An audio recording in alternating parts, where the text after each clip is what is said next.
भाई पॉलिटिकल भाषण के साथ साथ जो तथ्य रखे गए हैं उनको तो झुटलाया नहीं जा सकता।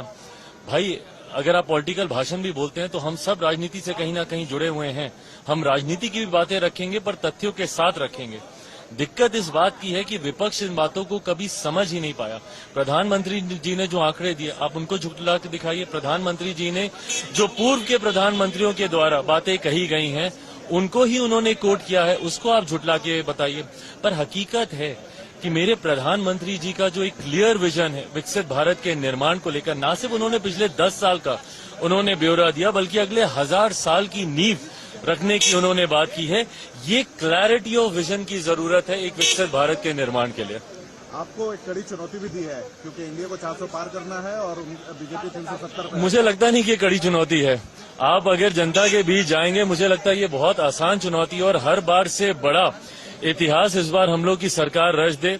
400 का तो लक्ष्य मुझे लगता है कि प्रधानमंत्री जी के आज के भाषण से ही पूरा हो जाएगा। जिस ऊर्जा में प्रधानमंत्री जी से मिला भी उनके संबोधन के बाद, और उनको मैंने यही कहा कि सर आपके भाषण से इतनी ऊर्जा मिली है कि मुझे लगता है 400 का लक्ष्य तो हम लोग आज ही पार कर चुके हैं। अब लड़ाई है इसको और कितना आगे लेकर जाते हैं। जातीय कटाक्ष भी उन्होंने किया है। विपक्ष कहता है ओबीसी कहाँ पे है, उनके संस्थानों में उनको एक प्रधानमंत्री नहीं दिखता जो ओबीसी से आता है। नहीं, बिल्कुल सही बात है। प्रधानमंत्री जी ने अपना ही उदाहरण देकर कहा। ये बात भी सही है कि मेरे प्रधानमंत्री जात पात धर्म मजहब में विश्वास नहीं रखते।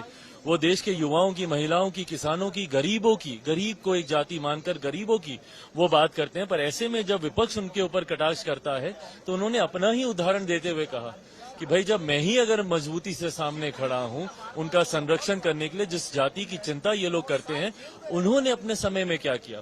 उस कमेटी का भी इन्होंने जिक्र किया जो कि देश की सर्वोच्च कमेटी उस दौरान मानी जाती थी। उसमें